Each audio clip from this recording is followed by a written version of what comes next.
ప్రాముఖ్యంగా ఎందుకంటే ప్రాముఖ్యంగా ఏంటంటే మన దినమున మనం పోయిన నెలలో ప్రభు వారి సంఘం తరపున చేసిన ಆ ಸುವಾರ್ಥ ಕಾರ್ಯವನ್ನು ಬಟ್ಟಿ ಮತ್ತೆ ದೇವರು ಸ್ತುತಿಸ್ತಾರೆ. ನಾ ಕಳೆದ ತಿಂಗಳಲ್ಲಿ ಡಿಸೆಂಬರ್ ತಿಂಗಳಲ್ಲಿ ದೇವರು ನಮ್ಮ ಸಭೆ ಪಕ್ಷ ಮಾಡಿದಂಥ ಕಾರ್ಯ ನಿಮಿತ್ತವಾಗಿ ನಾವು ಆರಾಧನೆ ಮಾಡೋರಾಗಿದ್ದೇವೆ. దాని కొరకే ప్రభు చేసిన కార్యాన్ని బట్టి అందరూ కూడా స్తుతులు చెల్లించడానికి, ಇದಕ್ಕೋಸ್ಕರ ಕರ್ತರು ಮಾಡಿದ ಕಾರ್ಯಗಳಿಗಾಗಿ ಎಲ್ಲರೂ ಸ್ತುತಿ ಮಾಡೋದಕ್ಕಾಗಿ అందరూ కూడా దేవుడి సహాయం చేయడానికి ఒక చిన్న వాక్యం చూసుకుని ఎక్కువసేపు కాదు, ಎಲ್ಲರೂ ಸಹ ಅದನ್ನ ಆ ರೀತಿಯಾಗಿ ಸ್ತುತಿ ಸಲ್ಲಿಸೋದಕ್ಕಾಗಿ ಒಂದು ವಾಕ್ಯ ಓದೋಣ. పరిచయమైన దావీదు కీర్తన 103వ దావీదు కీర్తన కీర్తన 103 మొదటి 12 వచనాలు మనం మార్చి చదువుకుందాం. మొదలు 12 వచనాలు ನಾವು ಉತ್ತರ ಪ್ರತ್ಯುತ್ತರ దావీదు కీర్తన 103 దావీదుನ ಕೀರ್ತನೆಗಳು 103 103 సామ్ ಕೀರ್ತನೆಗಳು 103 1 to 12 we read it alternatively. 1ನೇ ವಚನದಿಂದ 12ನೇ ವಚನಕ್ಕೆ ಉತ್ತರ ಪ್ರತ್ಯುತ್ತರ ಓದೋಣ. ನನ್ನ ಮನವೇ ಯೆಹೋವನನ್ನು ಕೊಂಡಾಡು, ನನ್ನ ಸರ್ವೇಂದ್ರಿಯಗಳೇ ಆತನ ಪವಿತ್ರ ನಾಮವನ್ನು ಕೀರ್ತಿಸಿರಿ.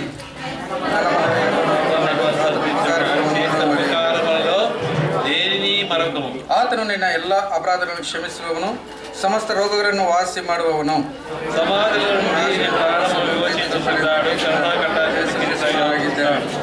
ಶ್ರೇಷ್ಠ ವರ್ಗಗಳಿಂದ ನಿನ್ನ ಆಶೆಯನ್ನು ಪೂರ್ತಿಗೊಳಿಸುತ್ತಾನೆ. ಹದ್ದಿಗೆ ಬರುವಂತೆಯೂ ನಿನಗೆ ಯವನವನ್ನು ತಿರುಗಿ ಬರಮಾಡುತ್ತಾನೆ.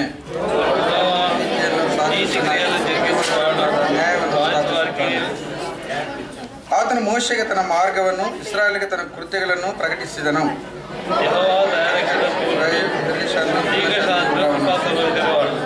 ಆತನು ಯಾವಾಗಲೂ ತಪ್ಪು ಹುಡುಕುವವನಲ್ಲ, ನಿತ್ಯವೂ ಕೋಪಿಸುವವನಲ್ಲ.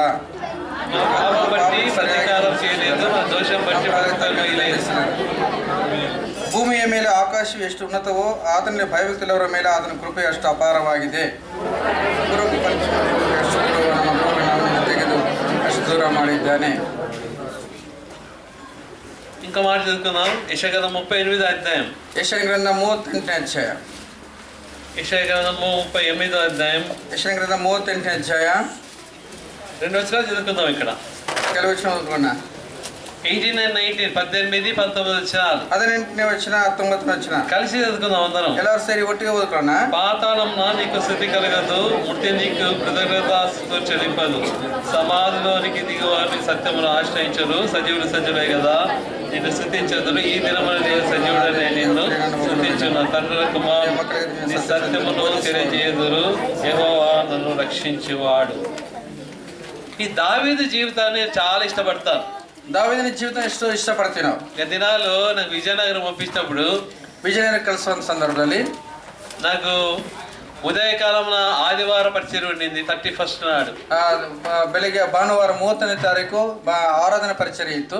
అక్కడ కూడా నేను ఆరాధన వర్తమానం దావీదు గురించి చెప్తూ వచ్చిన. ಅಲ್ಲಿ ವರ್ತಮಾನವನ್ನು ದಾವೀದನ ಕುರಿತು ನಾವು ಧ್ಯಾನ ಮಾಡ್ತಾ ಬಂದಿದ್ದೀವಿ. సాయంకాలం వాచ్నైట్ సర్వీస్, రాత్రి వాచ్నైట్ సర్వీస్, ఒప్పుకోలు వర్తమానం, ಒಪ್ಪಿಸುಕಂತ ವರ್ತಮಾನ దావీదు గురించి చెప్తూ వచ్చిన.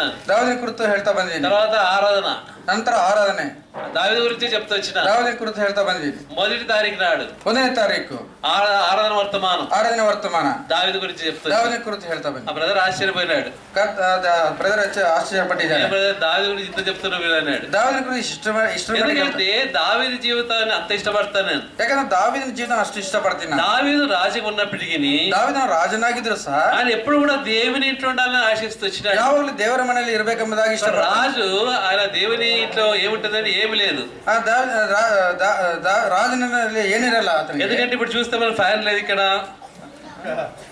ಫ್ಯಾನ್ ಇಲ್ಲ, ನಮ್ಗೆ ఫ్యాన్ లేదు, ఏం లేదు. ಫ್ಯಾನ್ ಇಲ್ಲ, ನಮ್ಗೆ ಏನಿಲ್ಲ. రాజు ఎట్లుంటాడు? ರಾಜನ ಹೇಗಿರ್ತಾನೆ? అన్ని ఉంటాయి ఆయనకి, ಎಲ್ಲ ಇರುತ್ತೆ. ఫ్యాన్ లేకుండా కానీ విసిరేటోళ్ళు 2-3 ఉంటారు ఆయనకి. ಅಂದ್ರೆ ಫ್ಯಾನ್ ಇಲ್ಲ ಅಂದ್ರೂ ಬೀಸುವಂತವ್ರು ಇಬ್ಬರು ಇರ್ತಾರೆ. ఇక్కడ ఎవరు లేరు మరి విసిరేటోళ్ళు. ಬೀಸುವವರು ಯಾರಿಲ್ಲ. ఎక్కువసేపు చెప్తారు, కొడతారు, రాళ్ళు తీసుకోరు. ಹೆಚ್ಚಾಗಿ ಹೇಳಿದ್ರೆ ಹೊಡೆದು ಬಿಡ್ತೀರಾ. ಅದಕ್ಕಾಗಿ దావీదు గురించి చాలా ఇష్టపడతాను నేను. దావీదుని ಕುರಿತು ಎಷ್ಟು ఇష్టపಡ್ತೀನಿ. అసలు రాజుగా ఉన్నప్పటికీ ಅದನ್ನು రాజನಾಗಿದ್ರು దేవుని ఇంట్లో ఉండాలని ఆశిస్తూ వచ్చినాడు. ದೇವರ ಮನೆ ಇರಬೇಕೆಂಬುದಾಗಿ దేవుని యొక్క ఆశీర్వాదాలు గుర్తెరుగుతూ వచ్చినాడు. ದೇವರ ಆಶೀರ್ವಾದ ಗುರುತಿಸ್ತಾ ಬಂದಿದ್ದಾನೆ. 127వ దావీదు కీర్తన మొదటి వచనం ఏమంటాడంటే, 120ನೇ కీರ್ತನೆ మొదలನೇ వచನ తరబడి 122 సామ్ ఫస్ట్ వర్స్. 122 1ನೇ వచನ. యెహోవా మందిరమునకు వెళ్ళేదని జనులు నాతో అన్నప్పుడు నేను దుఃఖించి తిని. ಸಂತೋಷಿಸಿ ತಿನಿ. ಯೆಹೋವನ ಮಂದಿರಕ್ಕೆ ಹೋಗೋಣ ಬಾ ಎಂದು ಜನರು ನಾನು ಕರೆದಾಗ ನನಗೆ ಸಂತೋಷವಾಯಿತು. చూసారంటే రాజు అంత ఉన్నత స్థానం ఉన్నప్పటికీ రాజు ఉన్నత స్థానం ఇద్దరు సహా దేవుని మందిరానికి వెళ్ళడానికి ఇష్టపడుతూ వచ్చిన దేవుని మందిరಕ್ಕೆ ಹೋಗಕ್ಕೆ ఇష్టపడతా ಬಂದಿದ್ದಾರೆ. చాలా వచనాలు ఉంటాయి ఆ విధంగా చెప్పాలంటే. ಎಷ್ಟು ವಚನಗಳು ಇದೆ ಅದರ దావీదు కీర్తన 26, దావీదు కీర్తనలు 26 8 వచనం, 8ನೇ వచನ, దావీదు కీర్తన 26 8 26:8 యెహోవా నివాస మందిరమును నీ తేజో నివసించు స్థలమును నేను ప్రేమించు. యెహోవా నీ నివాసం ನನಗೆ ಎಷ್ಟೋ ಪ್ರಿಯ. నివాస స్థలాన్ని ప్రేమిస్తూ వచ్చినాడు. నేను నివాಸವನ್ನು ಪ್ರೀತಿ ಮಾಡ್ತಾ ಬಂದೆ. తేజో మహిమ నిలిచు స్థలాన్ని ప్రేమిస్తూ వచ్చినాడు. యెహోవా స్థಾನ ಅಂತ ಅದನ್ನ ಪ್ರೀತಿ ಮಾಡ್ತಾ ಬಂದೆ. 27వ అధ్యాయం 27ನೇ ಅಧ್ಯಾಯ 4వ వచనం, 4ನೇ ವಚನ, యెహోవా యొద్ద ఒక వరం అడిగి తిని దాన్ని నేను వెతుకుచున్నాను. యెహోవా ప్రసన్నత చూసినకును ఆయన ఆలయములు ధ్యానించినకును నా జీవిత కాలమంతయు నేను యెహోవా మందిరంలో నివసింప. దేవుని దగ్గర వరం అడుగుతూ వచ్చినాడు. ದೇವರ ಹತ್ರ ಒಂದು ವರವನ್ನು ಕೇಳ್ತಾ ಇದ್ದಾನೆ. ఏదో డబ్బులు ఏమని అడగలేదు, ದುಡ್ಡು ಕೊಡು ಅಂತ ಕೇಳ್ತಾ ಇಲ್ಲ, లేకుంటే ఇంకా బంగ్లా ఏమని అడగలేదు, ಬಂಗ್ಲೆ ಕೊಡು ಅಂತ ಕೇಳ್ತಾ ಇಲ್ಲ, కార్యమని అడగలేదు, ಕಾರಿ ಕೊಡು ಅಂತ ಕೇಳ್ತಾ ಇಲ್ಲ. ఎట్టున్నారంటే ಇದರಲ್ಲಿ ಹೇಗಿದ್ದಾರೆ ಅಂದ್ರೆ ప్రార్థించిన సైకిల్ ఉంటుంది, ಪ್ರಾರ್ಥನೆ ಮಾಡುವಾಗ ಸೈಕಲ್ ಇರುತ್ತೆ, సైకిల్ తో తృప్తి ఉంటుంది. నాకు సైకిల్ ఇంದ తృప్తి ఇರೋದಿಲ್ಲ. నాకు కూడా మోటార్ సైకిల్ అంటే ఎంత బాగుంటుంటే దేని మందిరం త్వరగా పోతా కదా. ದೇವರ ಮಂದಿರಕ್ಕೆ ತ್ವರಿತವಾಗಿ ಹೋಗೋದಕ್ಕೆ ಬೈಕ್ ಇದ್ರೆ ಚೆನ್ನಾಗಿರ್ತದೆ. దేవుడు మనం ప్రార్థన మీద బైక్ ఇస్తాడు మనకి. ದೇವರ ಪ್ರಾರ್ಥನೆ ಕೇಳಿ ಬೈಕ್ ಕೊಡ್ತಾರೆ. బైక్ ఇస్తే తృప్తి ఉందా మనకి? బైక్ ఇದ್ರೆ బైక్ ಕೊಟ್ಟರೆ ತೃಪ್ತಿ ಇರುತ್ತಾ? తృప్తి లేదు మనకి. ತೃಪ್ತಿ ಇಲ್ಲ. ಮತ್ತೆ కార్ కావాలి, ಕಾರ್ ಬೇಕು, కార్ కూడా ఇస్తాడు దేవుడు. ಕಾರ್ ಕೊಡ್ತಾರೆ ದೇವರು. కార్ ఇస్తే తృప్తి ఉందా? ಅಲ್ಲಿಂದ ತೃಪ್ತಿ ಇರುತ್ತಾ? BMW ఉంటే ఎంత బాగుంటుంది ప్రభావ, BMW ಇದ್ರೆ ಎಷ್ಟು, బెంజ్ ఉంటే ఎంత బాగుంటుంది, ಬೆಂಜ್ ಇದ್ರೆ ಎಷ್ಟು ಚೆನ್ನಾಗಿರ್ತದೆ. మానవ తృప్తి లేదు, ಮಾನವನ ತೃಪ್ತಿ ಇಲ್ಲ. పొరపాటు దేవుడు మనకి దగ్గర వచ్చిన అనుకోండి, ಕರ್ತನ ಒಂದಲ್ಲಿ ತಪ್ಪಾಗಿ ನಮ್ಮ ಹತ್ರ ಬಂದಿರ ಅನ್ಕೋ, అడిగినా నాకు ఏం కావాలంటే ಏನ್ ಬೇಕಂತ ಕೇಳಿದ್ರೆ ఓ ఏమో దేవుడు పోనే మనం ದೇವ್ರನ್ನ ಬಿಡಲ್ಲ ನಾವು. ఎంత పెద్ద లిస్ట్ రాసు, అది కావాలి ఇది కావాలి అది కావాలి, ಅದು ಬೇಕು ಇದು ಬೇಕೆಂಬುದಾಗಿ ಲಿಸ್ಟ್ ಕೊಡ್ತೀವಿ ನಾವು. కానీ ಆದ್ರೆ దావీదు జీవితాన్ని చూస్తే ದಾವೀದನ ಜೀವಿತ ನೋಡಿದಾಗ దేవుని దగ్గర ఒక వరం అడుగుతూ వచ్చినాడు. ದೇವ್ರ ಹತ್ರ ಒಂದು ವರವನ್ನು ఏ ಕೇಳಿದ್ದಾನೆ. వరం అడిగినాడు ఆయన? ಏನಂತ ವರ? ఏమంటాడు ఆయన? ఏ వరవದು? దేవుని మందిరములో ఏమంటాడు? యెహోవా మందిరములో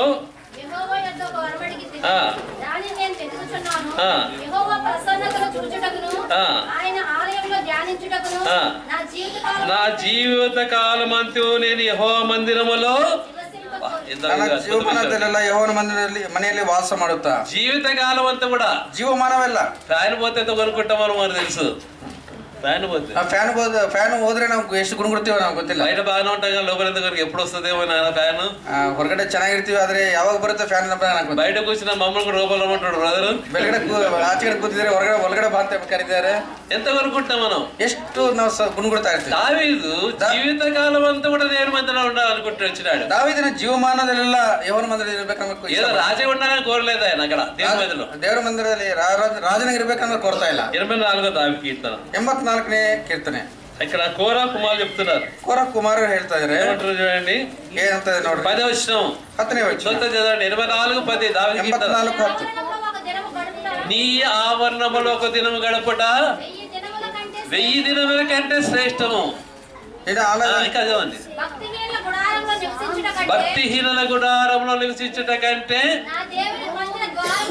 నా దేవుని సన్నిధి ద్వారమున నివసించుట నాకు ఇష్టం. ನಿನ್ನ ಆಲಯದ ಅಂಗಡಿಗಳಲ್ಲಿ ಕಳೆದು ಒಂದು ದಿನವು ಬೇರೆ ಸಹಸ್ರಕ್ಕಿಂತ ಉತ್ತಮವಾಗಿದೆ. ದುಷ್ಟರ ಗುಡಾರಗಳಲ್ಲಿ ವಾಸಿಸುವುದಕ್ಕಿಂತ ನನ್ನ ದೇವರ ಆಲಯದ ಬಾಗಿಲನ್ನು ಕಾಯ್ದುಕೊಂಡಿರುವುದೇ ಲೇಸು. దేవుని ఇంట్లో ఒక దినం గడుపుట ದೇವರ ಮನೆ ಒಂದು ದಿನ ಗಳಿಸುವಂಥದ್ದು 1000 దినాల కంటే శ్రేష్టమంట. 1000 ದಿನಕ್ಕಿಂತ ಶ್ರೇಷ್ಠ. దావీదు ఎరుగుంటాడు, ದಾವೀದನು ಇದನ್ನು బలవನಾಗಿದ್ದಾನೆ. ఎరుగుంటాడు, ఇవన్నీ తెలుసుకొని ఉంటాడు, ತಿಳ್ಕೊಂಡಿದ್ದಾನೆ, ಗೊತ್ತಿದೆ. అందుకే అనుకుని ఎప్పుడు దేవుని ఇంట్లో ఉండాలనుకుంటాడు. ಅದಕ್ಕೆ ದೇವರ ಮನೆ ಇರಬೇಕೆಂಬುದಕ್ಕೆ ಇಷ್ಟಪಟ್ಟಿದ್ದಾನೆ. ఈ విధంగా మనకు దేవుని ఇంట్లో వచ్చినప్పుడు దావీదు కోటే కాదు, నీకు నాకు కూడా అదే ఇస్తాడు దేవుడు. ದಾವೀದನಿಗೆ ಮಾತ್ರ ಅಲ್ಲ, ನಿಮಗೂ ನನಗೂ అదే ಇದೆ. సరే, ఇప్పుడు ఆరాధన కొరకే కొన్ని మాటలు చూసుకుని ముగించుకుందాం. ಆರಾಧನೆಗೋಸ್ಕರ ಕೆಲವು ಮಾತುಗಳು 103వ దావీదు కీర్తన అందుకు పరిచయ భాగంగా ఉన్నట్టుగా చూస్తుంటున్నాం. ಕೀರ್ತನೆ 103 ನಮಗೆ ಪರಿಚಯವಾಗಿರುವಂತ ಭಾಗವಿದೆ. మొదటి 2 వచనాలు ఏమంటాడంటే, ಮೊದಲ ವಚನ ಏನಂತ ಅಂದ್ರೆ, నా ప్రాణమా యెహోవాను సంతతించము, నా అంతరంగం సమస్తమా ఆయన పరిశుద్ధ నామమును సంతించము. నా ప్రాణమా యెహోవాను సంతతించము, ఆయన చేసిన ఉపకారములలో. ఇది అద్భుతమైన విషయం అండి. ಎಷ್ಟು ಅದ್ಭುತವಾದ ವಿಷಯ ಇದು. ఆయన చేసిన ఉపకారములో దేనిని మరవకూడదు అంటున్నాడు. ಆತನ ಉಪಕಾರಗಳು ಒಂದನ್ನು ಮರೆಯಬೇಡ. ఎన్ని మర్చిపోయినామంటే మనం, ಎಷ್ಟು ಮರೆತೋಗಿದ್ದೀವಿ. ఎన్ని చేశాడు దేవుడు నీ కొరకి, ದೇವರು ನಮಗೋಸ್ಕರ ಎಷ್ಟು ಮಾಡಿದ್ದಾರೆ, అన్ని మర్చిపోతున్నాం. ಎಲ್ಲವನ್ನೂ ಮರೆತೋಗ್ತಾ ಇದೀವಿ. కానీ దావీదు ఆది కాదు. ದಾವೀದನ ಆ ರೀತಿ ಅಲ್ಲ. ఆయన యొక్క హృదయంతో అంటున్నాడు, ಹೃದಯದಿಂದ ಹೇಳ್ತಾ ಇದ್ದಾನೆ, మనసుతో అంటున్నాడు, ಮನಸ್ಸಿನಿಂದ ಹೇಳ್ತಾ ಇದ್ದಾನೆ, నా ప్రాణమా యెహోవాను సన్నతించు. ನನ್ನ ಮನವು ಯೆಹೋವನನ್ನು ಕೊಂಡಾಡು. నా అంతరంగ సమస్తమా ನನ್ನ ಸರ್ವೇಂದ್ರಿಯಗಳೇ ఆయన పరిశుద్ధ నామమును సన్నతించు. ಆತನ ಪವಿತ್ರ ನಾಮವನ್ನು ಕೀರ್ತಿಸು. నా ప్రాణమా యెహోవాను సన్నతించు. ನನ್ನ ಮನವು ಯೆಹೋವನನ್ನು ಕೊಂಡಾಡು. ఆయన చేసిన ఉపకారములలో దేనియో మరవకు. ಆತನ ಉಪಕಾರಗಳು ಒಂದನ್ನು ಮರೆಯಬೇಡ. దీన్ని ఆధారం చేసుకొని మూడు కారణాలు చూపెడతా మీకు. ಇದನ್ನ ಆಧಾರ ಮಾಡ್ಕೊಂಡು 3 ಕಾರಣಗಳನ್ನು ನಾವು ಹೇಳ್ತೀವಿ. ఎందుకు దావీదు అంత ప్రభావితం చేయబడుతూ వచ్చినాడు ఆరాధించడానికి? దావీదుని ఇಷ್ಟು ప్రభావిತವಾಗಿ ಹೇಗೆ ಮಾಡಲ್ಪಟ್ಟಿದ್ದಾನೆ? నీ జీవితంలో ఎందుకు అటువంటి ఆశ లేదు? ಯಾಕೆ ನಿನ್ನ ಜೀವಿತ ಅಂತ ಆಸೆ ಇಲ್ಲ? ఆరాధన కొరకు ఎప్పుడు ఆశ లేదు మనకి. ಆರಾಧನೆಗೆ ನಾವು ಆಸೆ ಇರೋದಿಲ್ಲ ನಮಗೆ. ఎన్నిసార్లు చూస్తామంటే ఆరాధన తర్వాత వచ్చే వాళ్ళు చాలా మంది విశ్వాసులు ఉంటున్నారు. ಆರಾಧನೆ ನಂತರ ಎಷ್ಟೋ ಜನ ವಿಶ್ವಾಸಗಳು ಬರ್ತಾರೆ. యాంత్రికంగా వచ్చేసా బల్ల టైంలో వచ్చే వాళ్ళు ఉంటున్నారు. ಮೇಜಿನ ಸಮಯದಲ್ಲಿ ಬರುವಂತರು అనేక సంఘాలు తిరుగుతున్నాయి కాబట్టి ಅನೇಕ ಸಭೆಯಲ್ಲಿ ನೋಡ್ತಾ ಇದೀನಿ. బల్ల పంచినప్పుడు వచ్చి వాళ్ళు చేయలేపుతారు. అక్కడ ಮೇಜ್ ಹಂಚುವ ಸಮಯದಲ್ಲಿ ಬಂದು ಕೈ ಎತ್ತಾರೆ. వాక్యం వినరు, ವಾಕ್ಯ ಕೇಳೋದಿಲ್ಲ. ఏ పని కూడా పని గురించి నేను మాట్లాడను. ಕೆಲಸ ಇದ್ರೆ ಮಾತಾಡೋದಿಲ್ಲ. దాని గురించి నేను మాట్లాడలేను. ಅದಕ್ಕೆ ಕುರಿತು ಮಾತಾಡೋದಿಲ್ಲ. ఆయన కరెక్ట్ బెల్ల రొట్టె విరుస్తున్నప్పుడు వస్తాడు ఆయన లోపలికి. రొట్టె మురిಯುವ సందర్భದಲ್ಲಿ ಒಳಗಡೆ ಬರ್ತಾರೆ. ఆ మోకరించిన వెంబడి చేయలేస్తాడు. ఆ మొనగడిన తక్షಣ ಕೈ ಎತ್ತಾರೆ. ఎంత భయంకర విషయం, ಎಷ್ಟು ಭಯಂಕರವಾದ ಸಂಗತಿ. మన జీవితాన్ని పరిశీలించకుండా ನಮ್ಮ ಜೀವಿತ ಪರೀಕ್ಷೆ ಮಾಡ್ಕೊಳ್ಳದೆ బలలో ఎట్లా పాలు పొందుతాం చెప్పండి. ಮೇಜಿನಲ್ಲಿ ಹೇಗೆ ಪಾಲು ಹೊಂದ್ತೀವಿ? సిగ్గుకరమైన విషయం. ಇದು ನಾಚಿಕೊಳ್ಳುವಂತ ವಿಷಯ. దేవుడు చేసిన ఉపకారములో దేని మరవకూడదు. ದೇವರು ಮಾಡಿದ ಉಪಕಾರದಲ್ಲಿ ಯಾವುದನ್ನು ಮರೆಯಬಾರದು. ఆ దినాల్లో భక్సింగ్ గారు నేర్పిస్తూ వచ్చినాడు. భక్సింగులు కలిసికొడతా ಬಂದರು. ఆ యొక్క అంటే ఆ యొక్క జెహోషావ దినాలు, ಜೆಹೋಷಮ ಇದ್ದಂತ ದಿನದಲ್ಲಿ దేవుని మందిరానికి ఏ విధంగా రావాలని నేర్పిస్తూ వచ్చినాడు. ದೇವರ ಮಂದಿರಕ್ಕೆ ಹೇಗೆ ಬರಬೇಕೆಂಬುದಾಗಿ ತೋರಿಸ್ತಾನೆ. గొప్ప ఆఫీసర్ ఉన్నాడు, ఒక ప్రభుత్వంలో గొప్ప ఉద్యోగం చేస్తున్నాడంట. ఆయన ಆ ಪ್ರಭುತ್ವದಲ್ಲಿ ದೊಡ್ಡ ಆಫೀಸರ್ ಕೆಲಸ ಮಾಡ್ತಾ ಇದ್ದಾನೆ. ఆయన ఏ విధంగా వస్తుంటే ఆయన ఆ దేవుని మందిరంలో ఆయన వైలను వాయించేవాడు.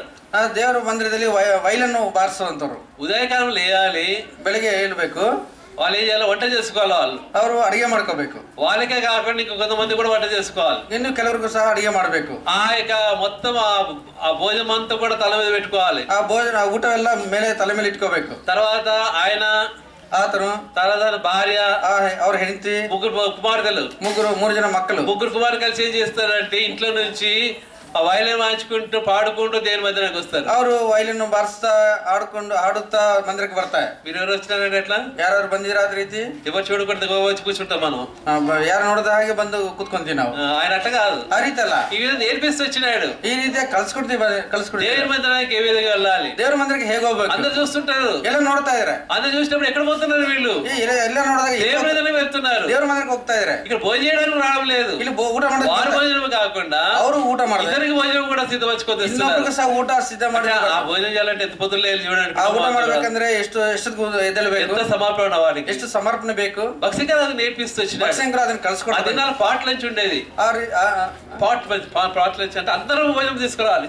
ಎಲ್ಲರೂ ಸಹ ಸೇರಿ ಊಟ ತರಬೇಕು. అందరు తీసుకొచ్చినప్పుడు ಎಲ್ಲರೂ ತಂದಾಗ ఒక రూమ్ ఉంటుంది, అక్కడ చాపేసి పెడతారు. ಒಂದು ರೂಮ್ ಅಲ್ಲಿ ಚಾಪೆ ಹಾಕಿರ್ತಾರೆ. ఏ అన్నం గానీ, బగరన్నం గానీ, బిర్యానీ గానీ అన్నం అంతా దాంట్లో తెచ్చిన వాళ్ళంతా కూడా ఏం చేస్తారు, టిఫిన్ పెట్టేసి వెళ్ళిపోతారు. బిర్యానీ ಆಗಲಿ, ಇನ್ನು ಬೇರೆ ಬಗರ ಊಟ ಆಗಲಿ ಎಲ್ಲ ತಂದು ಅಲ್ಲಿ ಚಾಪೆ ಮೇಲೆ ಹಾಕ್ತಾರೆ. 2-3 బ్రదర్స్ కి రెస్పాన్సిబుల్ ఇస్తారు. 2-3 ಜನ ಬ್ರದರ್ಸ್ గా రెస్పాన్సిబుల్ కొడతారు. ఆ తెచ్చిన అన్నం అంతా కూడా వైట్ రైస్ గానీ, బగరన్నం గానీ అంతా కూడా చాప మీద తీసేస్తారు. అందులో వైట్ రైస్ ಆಗಲಿ, ಬಗರನ್ನ ಊಟ ಆಗಲಿ, ಸ್ಪೆಷಲ್ ಆಗಲಿ ಎಲ್ಲ ಅದರಲ್ಲಿ ಹಾಕ್ತಾರೆ. తర్వాత ఒక గిన్నె పెడతారు, పెద్ద గిన్నె, ದೊಡ್ಡ ಪಾತ್ರೆ ಇಡ್ತಾರೆ. ಅಲ್ಲಿ పప్పు కానీ, సాంబార్ కానీ అన్ని దాంట్లో వేసేయాలి. ಪಪ್ಪು ಸಾಂಬಾರು ಎಲ್ಲ ಸಾದ್ರಲ್ಲಿ ಹಾಕ್ತಾರೆ. తర్వాత కూర కొరకు ఒక గిన్నె పెడతారు. ಒಂದು ಸಾಂಬಾರ್ಗೋಸ್ಕರ ಒಂದು ಬೇಯ್ತಾರೆ. కూర ಮಾಂಸಕ್ಕೂ ಪಲ್ಯಕ್ಕೋಸ್ಕರ అదే ఒక గిన్నె పెడతారు. ಅದಕ್ಕೋಸ್ಕರ ఏదైనా కానీ పల్లెతో దాంట్లో వేసేయాలి. ಯಾವ ಪಲ್ಯ ಆಗಲಿ ಅದ್ರಲ್ಲಿ ಹಾಕ್ಬೇಕು. అంతా కలిపేస్తారు, ಎಲ್ಲ ಮಿಕ್ಸ್ ಮಾಡ್ತಾರೆ. అందరు కూర్చొని వడ్డించేస్తారు. ಎಲ್ಲ ಸೇರಿ ಬಡಿಸ್ತಾರೆ. అది వేరు పాటలు. ಅದು ಒಂದು దేవుని మందిరం ఉండేది ఏం లేదు. ದೇವರ ಮಂದಿರ ಬೇರೆ ಅಲ್ಲ. ఆ తర్వాత వాళ్ళతో దేవుని మందిరంలో ఉండడం నేర్చుకుంటూ వచ్చినారు. ಆ ರೀತಿ ದೇವರ ಮಂದಿರ ಇರೋದು దేవుని మందిరం అంతా ప్రేమిస్తూ వచ్చినారు. ಆಮೇಲೆ ನಂತರ ಅಡಿಗೆ ಮಾಡೋದು ಕಲ್ತಿದ್ದಾರೆ. దేవుని మందిరం అంతా ప్రేమిస్తూ వచ్చినారు. ದೇವರ ಮಂದಿರವನ್ನು ಅಷ್ಟು ಪ್ರೀತಿ ಮಾಡ್ತಾ ಬಂದ. దావీదు కూడా దేవుని మందిరాన్ని ప్రేమిస్తూ వచ్చినాడు. దావీదు ಸಹ ದೇವರ ಮಂದಿರವನ್ನು ప్రేమిస్తూ వచ్చినాడు. ಯಾಕೆ ಪ್ರೀತಿ ಮಾಡ್ತಾ ಬಂದಿದ್ದಾರೆ? 3 కారణాలు చూపెడుతూ 3 కారణాలు. అది కూడా కారణాలు నీ జీవితంలో ఉంటే ಅವು ನಮ್ಮ ಜೀವಿತದಲ್ಲಿ ಸಹ ಇದ್ರೆ కూడా నీ దేవుని ఆరాధించాలో ఒకడుకుంటున్నావు. ನೀವು ಸಹ ಆರಾಧನೆ ಮಾಡಕ್ಕೆ ನೀನು ಮೊದಲನೇದಾಗಿ 4వ వచనం 4ನೇ ವಚನ చదవండి. ఎందుకంటే హాఫ్ అన్ అవర్ చెప్తాడు బ్రదర్ కాబట్టి ముగిసేస్తాం. సమాధిలో నుండి నీ ప్రాణమును విమోచించున్నాడు, కన్నా కటాక్షములను కిరీటంగా ఉంచుచున్నాడు. ఏమన్నాడంటే సమాధిలో నుండి ప్రాణమును విమోచించుచున్నాడు. ಜೀವನ ನಾಶದಿಂದ ತಪ್ಪಿಸುವವನಾಗಿದ್ದಾನೆ. మన యొక్క జీవితం ఎట్లుందంటే ನಮ್ಮ ಜೀವಿತ ಹೇಗಿದೆ ಅಂದ್ರೆ ఒక కాలు ఎక్కడ ఉంది, ಒಂದು ಕಾಲು ಈ ಕಡೆ ಇದೆ, సమాధి గుంతలో ఉంది. ಸಮಾಧಿ ಗುಂಡಿ ಒಳಗೆ ಇದೆ. ఇంకో కాలు ఎక్కడ ఉంది, ಇನ್ನೊಂದು ಕಾಲು ಇಲ್ಲಿದೆ, అట్టిపడి తొక్క మీద ఉంది. ಬಾಳೆಹಣ್ಣು ಚಿಪ್ಪೆ ಮೇಲೆ ಇದೆ.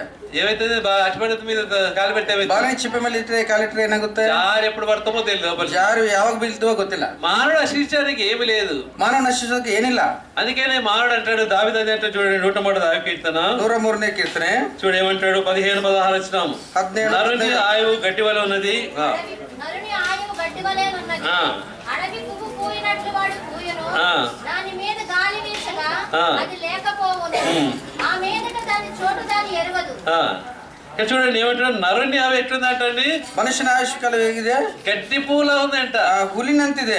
ఉదయకాలం వికసిస్తుంది, ಬೆಳಗ್ಗೆ ವಿಕಸಿಸುವಂತಾಗಿದೆ, సాయంకాలం వాళ్ళు వాడిపోతుంది. ಸಾಯಂಕಾಲ ಬಾಡಿ ಹೋಗುತ್ತೆ. గాలి వచ్చిందనుకో, ಗಾಳಿ ಬಂದ್ರೆ పట్టుకుపోతుంది. ಅದು ಹೊಡ್ಕೊಂಡು ಹೋಗುತ್ತೆ. ఇక్కడ తెచ్చిన అడిగితే ఏం తెలియదు దానికి. ಅದು ಎಲ್ಲಿದೆ ಅಂದ್ರೆ ಗೊತ್ತಿಲ್ಲ. అంత అల్పమైన జీవితం మన జీవితాలు. ಅಷ್ಟು ಕಡಿಮೆ ಆಗಿರೋ ಜೀವಿತ. యాకోబు రాసిన పత్రికలు అంటాడు కదా, ಯಾಕೋಬನ ಪತ್ರಿಕೆ ಬರೀತಾನೆ, మానవ జీవితం ఎట్లుందంట, ಮಾನವ ಜೀವಿತ ಹೇಗಿದೆ ಅಂದ್ರೆ నీటి బుడగవాలంటే జీవితం ನೀರಿನ ಗುಳ್ಳೆ ಆಗಿದೆ. అంతల కాలం పడి అంతల మాయమైపోతుంది. ಅಷ್ಟರಲ್ಲಿ ಕಾಣಿಸ್ಕೊಂಡು ಅಷ್ಟರಲ್ಲಿ ಮಾಯ ಆಗುವಂತದ್ದು. అంత అల్పమైన జీవితం ಅದು ಅದಾದ ಜೀವಿತ. అయినప్పటికీ ಆದ್ರೂ సಹ ఆ దేవుడు ఏం చేస్తున్నాడు, ದೇವರೇನ್ ಮಾಡ್ತಾರೆ? కాపుదలలో ఉంచుతున్నాడు. ನಮ್ಮ ಕಾಪಾಡ್ತಾ ಇದಾರೆ. ఆ రెక్కల కింద భద్రపరుస్తున్నాడు. ಕೆಳಗಡೆ ನಮ್ಮನ್ನ ಭದ್ರಪಡಿಸ್ತಾರೆ. దినము నీకు దయా కిరీటంగా ఇస్తుంటున్నాడు. ಪ್ರತಿದಿನ ದಯಾ ಕಿರೀಟವನ್ನು ಕೊಡ್ತಾ ಇದ್ದಾರೆ. అందుకని దేవుని ఆలోచించి దాంట్లో భద్రలో ఉంటున్నావు. ಅದಕ್ಕೆ ದೇವರನ್ನು ಆಧರಿಸಿ వాటి చదువుకున్నావు కదా, యెషయా 38:5లో రాజు కూడా ఇక్కడ చెప్తున్నాడు, ఏమన్నాడండి, రాజు సమాధి పాతాళం నీకు స్థుతి కలగదు, మృతి నీకు కృతజ్ఞతాస్తుతులు చెల్లింపదు, సమాధిలో దిగువాలి సత్యమును ఆశ్రయించరు, సజీవుని సజీవులే కదా ఈ దినము నిన్ను స్తుతించదు, ఈ దినమని నేను సజీవుడనే నిన్ను స్తుతించినాను. ఈ దినము సజీవుడై ఉంటున్నాను అంటున్నాడు. ఈ జీవంతనాದ ನಾನು ಇವತ್ತು ನನ್ನ ಸ್ತುತಿ ಮಾಡ್ತಾ ఇది ಇದ್ದೀನಿ. ఇచ్కే రాజు కాన్ఫర్మ్గా ఉన్నట్టుగా చూస్తున్నాం. ಇಸ್ಕಿಯ ರಾಜನು ಹೇಳುವಂತ ಮಾತುಗಳಿದ್ದು. ఆయనకు కూడా మరణకరమైన వ్యాధి సంబంధిస్తూ ಆತನ ಮರಣಕರವಾದ ವ್ಯಾಧಿ ಬಂದಿದೆ. యెషయా ప్రవక్త వచ్చి అన్నాడు కదా, ಯೆಶಾಯ ಪ್ರವಾದಿ ಬಂದು ಹೇಳ್ತಾ ಇದ್ದಾನೆ, ఇచ్కియా ಹಿಜ್ಕೀಯ నీవు చచ్చిపోతున్నావు, ನೀ ಸತ್ತೋಗ್ತಾ ಇದೀಯ, నీవు నీటి కుటుంబం చెప్పుకొని చేసుకో, ನಿನ್ನ ಕುಟುಂಬವನ್ನು ಸರಿ ಮಾಡ್ಕೋ.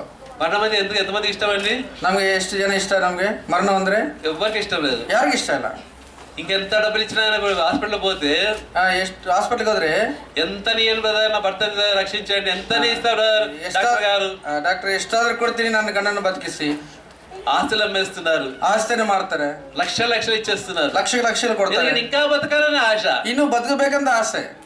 హిజ్కియా రాజుకి వార్త వినిన తర్వాత ಹಿಜ್ಕೀಯನಿಗೆ ಆ ವಾರ್ತೆ ಕೇಳಿದ ತಕ್ಷಣ దేవుని ఎద్దకు వెళ్ళాడు, మనుషుల దగ్గరికి ఎక్కడ వెళ్ళలేదు. ಮನುಷ್ಯ ಹತ್ರ ಹೋಗಿಲ್ಲ, ದೇವ್ರ ಹತ್ರ ಹೋಗಿದ್ದಾನೆ. దేవుని ఎద్దకు వెళ్ళి ದೇವ್ರ ಹತ್ರ ಹೋಗಿ కన్నీటితో ప్రార్థిస్తున్నాడు. కన్నీరు సురిసి ప్రార్థన ಮಾಡಿ, అయ్యా నేను ఏ విధంగా యథార్థంగా నేను ఉంటూ వచ్చినానని ఒకసారి జ్ఞాపకం చేసుకో. ನಾನು ಎಷ್ಟು ಯಥಾರ್ಥವಾಗಿ ಈ ಸತ್ಯದಿಂದ ನಡ್ಕೊಂಡಿದ್ದೇನೆ ಜ್ಞಾಪಕ ಮಾಡ್ಕೋ. దేవుడు జ్ఞాపకం చేసుకుంటూ వచ్చినాడు. ದೇವರು ಅದನ್ನು ಜ್ಞಾಪಕ ಮಾಡ್ಕೊ. 15 సంవత్సరాలకి ఆయువానికి పొడిగిస్తూ వచ్చినాడు. 15 ವರ್ಷ ಆಯುಷ್ಯನು ಅದನ್ನು ಎಕ್ಸ್ಟ್ರಾ ಕೊಡ್ತಾ ಬಂದಿದ್ದಾರೆ. 38వ అధ్యాయం 38ನೇ ಅಧ್ಯಾಯ 9వ వచనం. 9ನೇ ವಚನ. యూదా రాజైన హిజ్కియా రోగి ఆరోగ్యం పొందిన తర్వాత అతడు రచించినది, ఆరోగ్యం పొందిన తర్వాత రచిస్తున్నాడు. ఆరోగ్యವನ್ನು ಹೊಂದಿದ ಮೇಲೆ ಬರೆದಂತ ಕೀರ್ತನೆ ಇದು. యెషయా ప్రవక్త అయితే వెళ్ళి చెప్తూ వచ్చినాడు, ಯಾವ ಯೆಶಾಯ ಪ್ರವಾದಿ ಮಾತನ್ನ ಹೇಳ್ತಾ ಇದ್ದೀನೋ, దేవుడానికి మరి ఒకసారి వినిపిస్తూ వచ్చినాడు. ఆ స్వరము దేవుని స్వరం వినిపిస్తూ వచ్చింది యెషయాకి. ಯೆಶಾಯ ದೇವರ ಸ್ವರ ಕೇಳಿಸ್ತಾ ಬಂದಿದ್ದು. దేవుడు అంటున్నాడు, అయ్యా నువ్వు తిరిగిపోయి చెప్పడానికి ఇంకా 15 సంవత్సరాల ఆయువు పొడిగించబడి ఇక్కడ నుంచి చెప్పాడు ఆయన గేట్ లేదు. దేవుని స్వరం వినిపించింది. ಆ ದೇವರ ಸ್ವರ ಹೇಳ್ತಾ ಬಂದು ಯೆಶಾಯನಿಗೆ, ನೀನು ಹೋಗಿ ಮತ್ತೆ 15 ವರ್ಷ ಆಯುಷ್ಯ ಕೊಡ್ತೇನೆ ಎಂಬುದಾಗಿ ಹೇಳು ಎಂಬುದಾಗಿ. ప్రభు ఇప్పుడే కదా చెప్పిన చచ్చిపోతాడు, మళ్ళీ నువ్వు చెప్తున్నావు బతుకుతానని. ಈಗ ಸತ್ತೋಗ್ತೀನಿ ಅಂತ ಹೇಳಿದಿರಲ್ಲ, ಆದ್ರೆ ಈಗ ಮತ್ತೆ ಬದುಕ್ತೀನಿ ಅಂತ ಹೇಳಿದ್ರು. పోయి చెప్పాను 15 సంవత్సరాలు ఆయువు ఇచ్చిన నేను. 15 ವರ್ಷ ಆಯುಷ್ ಕೊಟ್ಟಿದ್ರು, ಹೋಗಿ ಹೇಳು. ఎప్పుడైతే ఆయువు కలిగిందో ಹಾಗೆ ಆಯುಷ್ ಕೊಟ್ಟಿದ್ದಾರೋ ఆయన కూర్చొని రచించిన కీర్తన ఇది.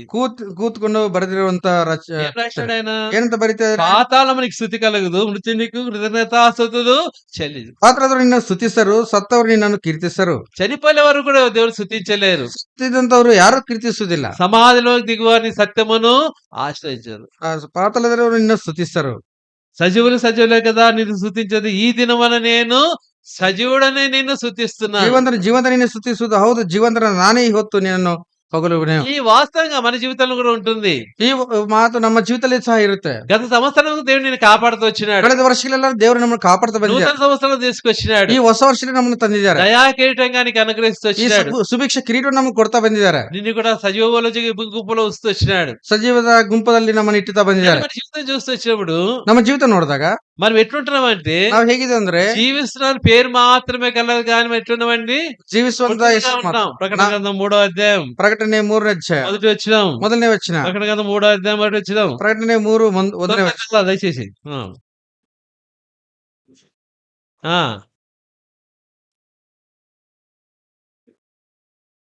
ఆ. ఆ. ఏమనగా జీవించున్న పేరు మాత్రమే ఉన్నది గాని నీవు మృతుడవే. ಜೀವಿಸುವನೆಂದು ಹೆಸರು ನಿನಗಿದ್ದರೂ ಸತ್ತವನಾಗಿದ್ದಿ. ನಮ್ಮ ಜೀವಿತ ಹಾಗೆ ಇದೆ. ఆత్మీయ జీవితంలో ಆತ್ಮೀಯ ಜೀವಿತದಲ್ಲಿ జీవిస్తున్న పేరు మాత్రమే ఉంది కానీ మృతమైన జీవితం, ಜೀವಿಸುವಂತ ಹೆಸರಿದೆ, ನಾವು ಸತ್ತವರಾಗಿದ್ದ ఆరోగ్యం జీవితం. ಹಾರಿ ಹೋಗುವಂತ ಜೀವಿತವಾಗಿದೆ. మనం ఆరాధన చేయలేము, నోరు రాదు ఆరాధన. ಆರಾಧನೆ ಮಾಡೋಕೆ ಬಾಯಿ ಬರೋದಿಲ್ಲ. ఎంత భయంకరమైన విషయాలు. ಎಷ್ಟು ಭಯಂಕರವಾದ ವಿಷಯ. దావీదు ఆ విధంగా కాదండి. దావీదును ఆ ರೀತಿ ಆರಾಧನೆ ಮಾಡಿ ఏమన్నాడండి? ಏನಂತ ಹೇಳಿದ್ರೆ, సమాధిలో నుండి నా ప్రాణమును విమోచించి ನಾಶನವರಿಂದ ನಾನು ಪ್ರಾಣವನ್ನು ಉಜ್ಜೀವಿಸ ಮಾಡಿದ್ದೆ. సరే, ఇంకా 2 మాటలు చూసుకుంటా ఆరాధన వెళ్ళిపోదాం. రెండోది ఏమంటున్నాడు? ತಕ್ಷಣ ಏನಂತ ಇದೆ ನೋಡ್ರಿ, 10-11 వచనాలు. 11 ವಚನಗಳು. మన పాపం బట్టి మన ప్రతీకారం చేయలేదు, మన దోషం బట్టి మన ప్రతిఫలం ఇయ్యలేదు. భూమి కంటే ఆకాశం ఎంత ఉన్నతంగా ఉన్నదో ఆయన యందు భయభక్తులు గల ఆయన కృప అంత అధికంగా ఉన్నది. ಆದರೆ ನಮ್ಮ ಪಾಪಗಳಿಗೆ ಸರಿಯಾಗಿ ನಮ್ಮನ್ನು ಶಿಕ್ಷಿಸಲಿಲ್ಲ, ನಮ್ಮ ಅಪರಾಧಗಳಿಗೆ ತಕ್ಕಂತೆ ದಂಡಿಸಲಿಲ್ಲ. ಭೂಮಿ ಮೇಲೆ ಆಕಾಶ ಎಷ್ಟು ಉನ್ನತವೋ ಆತನ ಭಯಭಕ್ತಿಯವರ ಮೇಲೆ ಆತನ ಕೃಪೆಯು ಅಷ್ಟು ಅಪಾರವಾಗಿದೆ. చూడ ఒకసారి ఆలోచిస్తాం, మనం కూడా ఒకసారి ఆలోచిస్తూ వస్తాం, యోచన పడ. ಒಂದು ಆಲೋಚನೆ ಮಾಡೋಣ ಒಂದ್ಸಲ. ఏముందండి ఇక్కడ? ಏನಿದೆ ಇಲ್ಲಿ? మన పాపం బట్టి మనకు ప్రతీకారము చేయలేదు. ನಮ್ಮ ಪಾಪ ಸರಿಯಾಗಿ ನಮ್ಮನ್ನು ಶಿಕ್ಷಿಸಲಿಲ್ಲ. మన జీవితం చూస్తూ వచ్చినప్పుడు అందరూ పాపలమే. ನಮ್ಮ ಜೀವಿತ ನೋಡಿದಾಗ ಎಲ್ಲರೂ ಸಹ ಪಾಪ. నీతిమంతుడు లేడు, ఒక్కడును లేడు. ನೀತಿವಂತನಿಲ್ಲ, ಒಬ್ಬನೂ ಇಲ್ಲ. ఈ పాపం బట్టి మనకు ప్రతీకారం చేసి ఉంటే, ಈ ಪಾಪಗಳಿಗೆ ಪ್ರತಿಕಾರ ಮಾಡಿದ್ರೆ నేను గాని మీరు గాని ఎవరు ఉండేవారు కాదే కాదు. ನೀವು ನಾನು ಯಾರಾದ್ರೂ ಇಲ್ಲಿರೋಕ್ ಆಗ್ತಾ ಇರ್ಲಿಲ್ಲ. అటువంటి దేవుడు మన దేవుడు అటువంటి వాడు కాదు. ನಮ್ಮ ದೇವರು ಅಂತವರಲ್ಲ. ఇంకేమంటారండి? ಏನಂತ ಇದ್ರೆ, మన దోషం బట్టి మనకు ప్రతీకారము చేయలేదు. ನಮ್ಮ ಅಪರಾಧದಲ್ಲಿ ప్రతిఫలం ತಕ್ಕಂತೆ ದಂಡಿಸಲಿಲ್ಲ. ఎన్నో దోషారోపణ మన మీద. ಎಷ್ಟೋ ದೋಷಗಳು ನಮ್ಮ ಮೇಲೆ. ఒకటే రెండా? ಒಂದೇ ಎಡ. ఎన్నో దోషాలు మన మీద. ಎಷ್ಟೋ ದೋಷಗಳಿವೆ. అది దాన్ని బట్టి ఆయన ప్రతిఫలం ఇచ్చే దేవుడు. ಅದಕ್ಕೆ ಕುರಿತು అంటున్నాడు. 2 మాట ఏమంటున్నాడు? ಎರಡನೇ ಮಾತು ಏನಂತ ಇದ್ರೆ, భూమి కంటే ఆకాశం ఎంత ఉన్నతంగా ఉన్నదో. ಭೂಮಿ ಮೇಲೆ ಆಕಾಶ ಎಷ್ಟು ಉನ್ನತವೋ. ఈ దినమున సైన్స్ ఎంత అడ్వాన్స్ అయిపోయింది. ಈಗ ಇದರಲ್ಲಿ ಸೈನ್ಸ್ ಎಷ್ಟು ಅಡ್ವಾನ್ಸ್ ಆಗಿದೆ. ఎంత అడ్వాన్స్ అయిపోయిందంటే, ಎಷ್ಟು ಅಡ್ವಾನ್ಸ್ ಆಗಿದೆ ಅಂದ್ರೆ, ఒక 15 సంవత్సరాలు చూసినప్పుడు అంతకుముందు ఏం లేదు కానీ ఇప్పుడు ఎంతో అడ్వాన్స్ అయిపోతూ వచ్చింది. 15 ವರ್ಷ ಹಿಂದೆ ಏನಿಲ್ಲ, ಈಗ ಎಷ್ಟು ಅಡ್ವಾನ್ಸ್ ಆಗಿ ಮತ್ತೆ ಎಷ್ಟು ಉದ್ದವಾಗಿದೆ ಅದು. మానవుడు ఎక్కడ వెళ్ళిపోతున్నాడు. ಮಾನವನು ಎಷ್ಟು ಎಲ್ಲಿಗೋ ಹೋಗ್ತಾ ಇದ್ದಾನೆ. కానీ ఇంతవరకు ಇಲ್ಲಿವರೆಗೆ ఈ భూమికి ఆకాశం ఎంత ఉన్నతంగా ఉందో ఎవరు కూడా కనుక్కోలేదు. ಈ ಭೂಮಿಗೆ ಆಕಾಶ ಎಷ್ಟು ಉನ್ನತವಾಗಿದೋ ಯಾರು ಕನ್ನಡಕ್ಕೆ ಆಗ್ಲಿಲ್ಲ. 50 సంవత్సరాల క్రితం 50 ವರ್ಷ ಹಿಂದೆ అమెరికన్ శాస్త్రవేత్తలు, ಅಮೆರಿಕನ್ ಶಾಸ್ತ್ರಗಳು, నీలి గగరిన్ అనే ఒక శాస్త్రవేత్త, అమెరికన్ శాస్త్రవేత్త, ನೀಲಿ ಗಗನ ಎಂಬ ಶಾಸ್ತ್ರ, ఆయన చేసినాడంటే మొదటి వ్యక్తి, ఆయన చంద్రమండల మండలం మీద కాలు మోపిన వ్యక్తి. ಮೊದಲನೇದಾಗಿ ಚಂದ್ರಮಂಡಲ ಮೇಲೆ ಕಾಲಿಟ್ಟಿರುವಂತ ವ್ಯಕ್ತಿ. ఈ వ్యక్తి ఏం చేసినాడంటే, ಈ ವ್ಯಕ್ತಿ ಏನ್ ಮಾಡಿದೆ ಅಂದ್ರೆ, ఇంకా ఇద్దరు ఆ యొక్క సైంటిస్ట్, ಈ ಸೈಂಟಿಸ್ಟ್, ఇద్దరు ಸೈಂಟಿಸ್ಟ್ అంతా కలిసి ఏం చేసినారంటే రాకెట్ లో కూర్చున్నారు. ರಾಕೆಟ್ ಕೂತಿದ್ದಾರೆ. కూర్చొని ఏం చేసినారు, చంద్రమండలం మీదకి వెళ్ళినారు. ಚಂದ್ರಮಂಡಲಕ್ಕೆ ಹೋಗಿದ್ದಾರೆ. రాకెట్ వేగం తెలుసండి మనకి ఎంత వేగం? ರಾಕೆಟ್ ಎಷ್ಟು ವೇಗವಾಗಿ ಹೋಗುತ್ತೆ ಗೊತ್ತಾ? గంటకి 20,000 కిలోమీటర్ దూసుకెళ్ళిపోతుంది. 1 ಗಂಟೆ 20,000 ಕಿಲೋಮೀಟರ್ ಹೋಗುತ್ತೆ. అంటే 4.5 దినాలు ప్రయాణం చేస్తారు. 4.5 ದಿವಸ ಪ್ರಯಾಣ ಮಾಡಿದ್ದಾರೆ. ఇంటిపై క్యాలిక్యులేషన్ చేసుకుని ఎంత దూరం ఉందో. ಮನೆಗೆ ಹೋದ್ರೆ ಎಷ್ಟು ಕ್ಯಾಲ್ಕುಲೇಷನ್ ಮಾಡಿ వెళ్ళిపోయినారంట మీదికి. 4.5 దినాలు ప్రయాణం చేసుకొని 4.5 ದಿವಸ ಪ್ರಯಾಣ ಮಾಡಿ మీదికి వెళ్ళిపోయినారు. ఎక్కడికి? అది మేಲಕ್ಕೆ ಹೋಗಿದ್ದಾರೆ. చంద్రమండలం మీదకి వెళ్ళిపోయినారు. చంద్రమండల ಒಳಕ್ಕೆ ಹೋಗಿದ್ದಾರೆ. పోతే ఏం చేసినాడంటే, నీల్ ఆర్మ్స్ట్రాంగ్ గారు మొదటి వ్యక్తిగా ఆయన కాలం పెట్టినాడు, పాదం పెట్టినాడంట. ನೀಲ್ ಆರ್ಮ್ಸ್ಟ್ರಾಂಗ್ ಮೊದಲನೇದಾಗಿ ಪಾದವನ್ನು ಅಲ್ಲಿ ಇಟ್ಟಿದ್ದಾರೆ. ఆయన అనుకున్నాడంట, అతను అనుకునేదాನೆ, ఇంత స్పీడ్ గా వచ్చినా కదా, ಇಷ್ಟು ವೇಗವಾಗಿ ಬಂದಿದ್ದೀನಿ, ఇన్ని దినాలు ప్రయాణం చేసుకుంటూ వచ్చినా కదా, ಇಷ್ಟು ದಿವಸ ಪ್ರಯಾಣ ಮಾಡ್ತಾ ఇప్పుడు ಬಂದಿದ್ದೀನಿ, ఆకాశం ఎంత దగ్గరకు వచ్చేసింది, ಈಗ ಆಕಾಶ ಹತ್ರವಾಗಿದೆ, ఇంత ఎత్తు ఉంటది అనుకున్నాడంట. ಇಷ್ಟು ಎತ್ತರ ಇರ್ಬೋದು ಅನ್ಕೊಂಡಿದ್ದಾರೆ. ఆయన ఆశ్చర్యానికి అతను ఆశ్చర్యపಟ್ಟು కింద నుంచి మన పాదం పెట్టి వెంబడి మీదకి చూసినాడు ఆయన.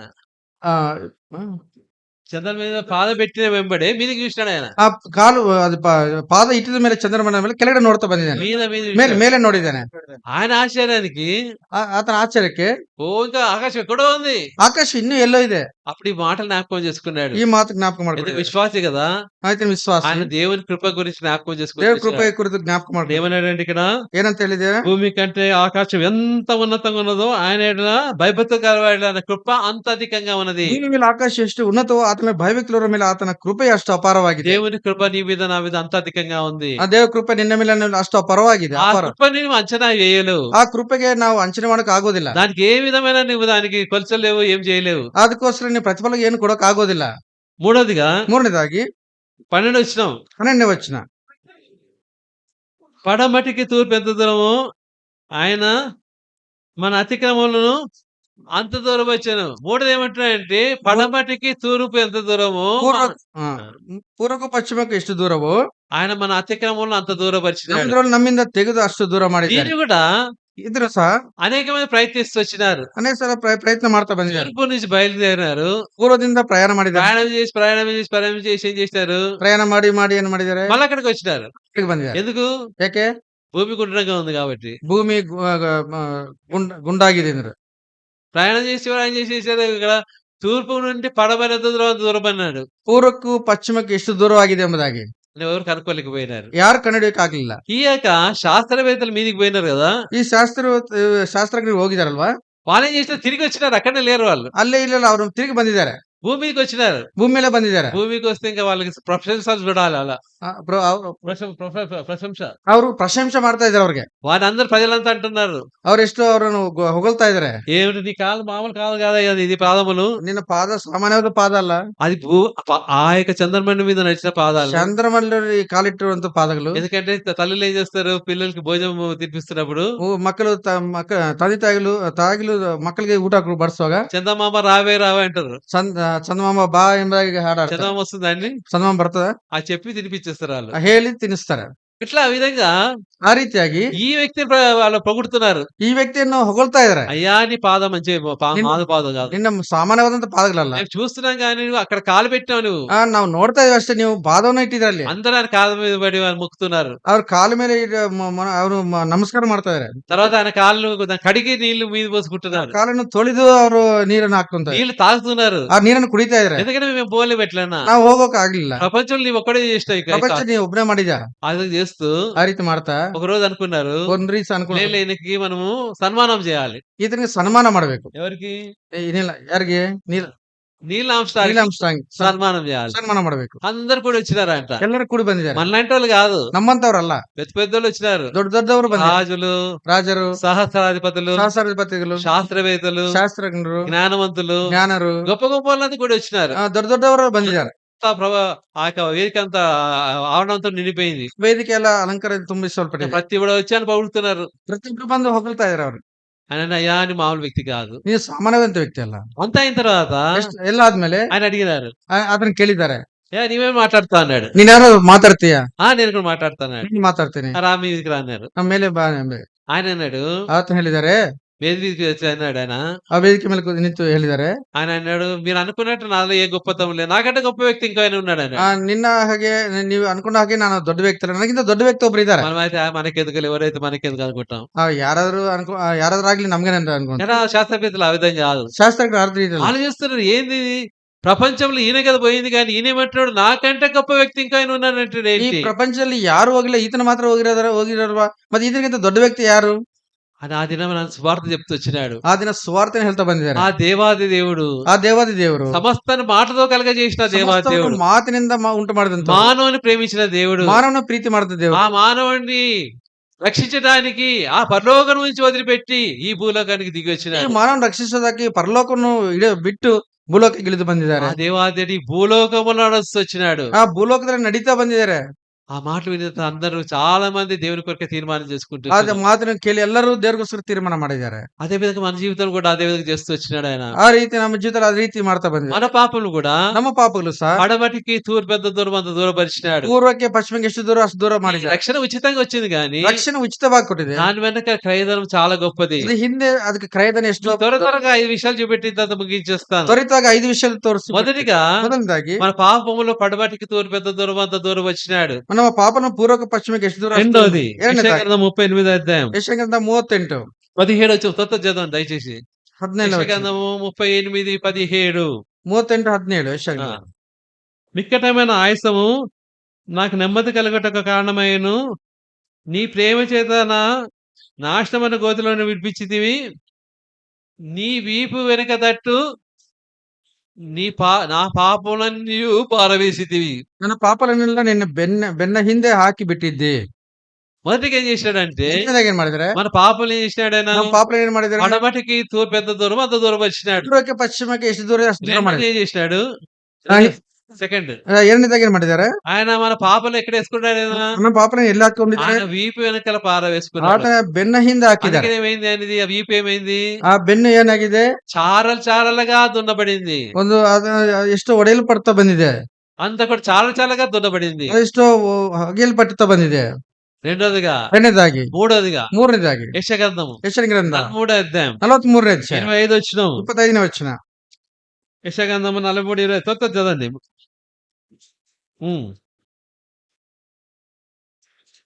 ఆ నీ పాపము జ్ఞాపకం చేసుకున్న మూడో కారణం ఆయన మన పాపం తుడిచివేయటే కాకుండా దూరపరచుటే కాకుండా జ్ఞాపకం చేసుకోనని మనతో వాగ్దానం చేస్తున్నాడు. ಪಾಪವನ್ನು ದೂರ ಮಾಡೋದು ಮಾತ್ರ ಅಲ್ಲದೆ ಪಾಪವನ್ನು ಬೆನ್ನ ಹಿಂದೆ ಹಾಕುವುದಲ್ಲದೆ ಅದನ್ನ ಪಾಪನ ನೆನಪಿಗೆ ಮಾಡ್ಕೊಂತಾ ಇಲ್ಲ. హెబ్రీ రాసిన పత్రిక 8:12 అంటాడు ఆయన ఎన్నటికీ జ్ఞాపకం చేసుకున్నాను వాగ్దానం చేసినాడు. ನಾನು ಯಾವತ್ತೂ ಜ್ಞಾಪಕ ಮಾಡ್ಕೊಳ್ಳೋದು ಎಂಬುದಾಗಿ మనం ಹೇಳ್ತಾರೆ. ఎవరైతే మనకి అన్యాయం చేస్తే ನಾನು ಯಾರಾದ್ರೂ ಅನ್ಯಾಯ ಮಾಡಿದ್ರೆ ನಮಗೆ వారిని క్షమించమని చెప్తాం గానీ ನಾವು ಕ್ಷಮಿಸಿದ ಹೇಳ್ತೀವಿ. జీవితం అంతా కూడా వారి గురించి మనం క్షమించలేము. ಜೀವನ ನಾವು ಜ್ಞಾಪಕ ಮಾಡ್ಕೊಂತೀವಿ. మర్చిపోలేము. ನಾವು ಮರ್ತೋಗೋದಿಲ್ಲ. ನಾವು దేవుడు ఆ విధంగా పాపం ఆయన జ్ఞాపకం చేసుకుంటే ದೇವರು ಆ ರೀತಿ ಪಾಪಗಳನ್ನು ಜ್ಞಾಪಕ ఎంత ಮಾಡ್ಕೊಂಡ್ರೆ భయంకరంగా ఉంటుంది. ಎಷ್ಟು భయంకರವಾಗಿರುತ್ತೆ. అందుకని నేను ఏమన్నానంటే నేను ఎన్నటికీ జ్ఞాపకం చేసుకున్నానని ఆయన వాగ్దానం చేస్తూ ನಾನು వచ్చినాడు. ನಿನ್ನ ಪಾಪಗಳನ್ನು ನನ್ನ ನೆನಪಿನಲ್ಲಿ ಇಟ್ಕೊಳ್ಳೋದಿಲ್ಲ ಎಂಬುದಾಗಿ ಹೇಳ್ತಾ ಬಂದೆ. తర్వాత ಅನಂತರ యెషయా గ్రంథం 44వ అధ్యాయం ಯೆಶಾಯನ 44ನೇ ಅಧ್ಯಾಯ 22 వచనం. 22ನೇ ವಚನ. మంచి విడిపోనట్టుగా నేను అతిక్రమములను మబ్బు తొలగినట్టుగా నీ పాపములను తుడిచివేసి ఉన్నాను. ನಿನ್ನ ದ್ರೋಹನ ಮಂಜಿನಂತೆ ಪರಿಹರಿಸಿದ್ದೆ, ನಿನ್ನ ಪಾಪಗಳನ್ನು ಮೋಡದಂತೆ ಹಾರಿಸಿದ್ದೇನೆ. ఆయన మన పాపం తుడిచివేసిన దేవుడు ఉంటున్నాడు. ನಮ್ಮ ಪಾಪలను ಆತನು ಪರಿಹರಿಸುವಂತ ದೇವರಾಗಿ. కొలస్సీ రాసిన పత్రిక 2వ అధ్యాయంలో అంటాడు.